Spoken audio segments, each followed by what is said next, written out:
Genesis chapter 35 is an eventful chapter in the Bible that tells the story of Jacob's journey to Bethel. After settling in Shechem, Jacob was told by God to go back to Bethel and build an altar there. So Jacob and his family set out on their journey. And along the way, they faced some obstacles. First, they had to pass through a city called Luz, which was where Jacob had his dream of the ladder reaching to heaven many years ago. But now the people of the city were not friendly to Jacob and his family. So they had to be careful.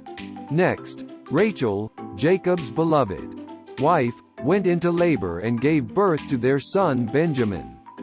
Sadly, Rachel died shortly after giving birth, and Jacob buried her on the way to Ephrath, which is now Bethlehem.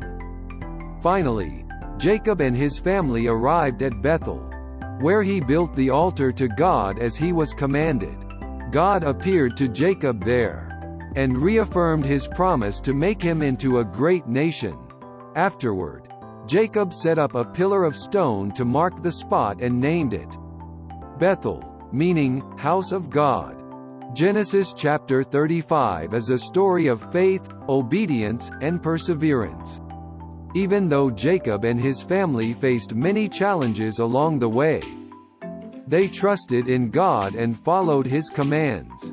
And in the end, they were rewarded with God's blessings and a renewed sense of purpose. Genesis chapter 36 is a chapter full of family genealogies. But hidden among the lists of names is an interesting story.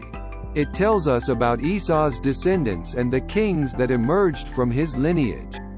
Esau, as you may remember, was the older twin brother of Jacob.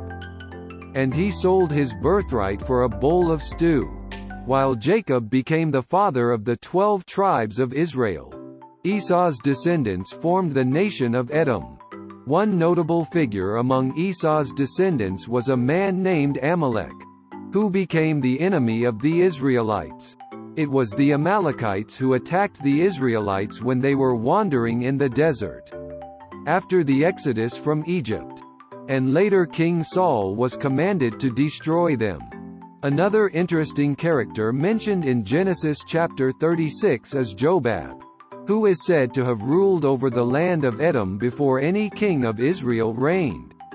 This Jobab may have been the same as Job, from the book of the Bible that bears his name. So, even though Genesis chapter 36 may seem like a dry list of names, it actually provides important context for understanding the history of the Edomites and their relationship with the Israelites.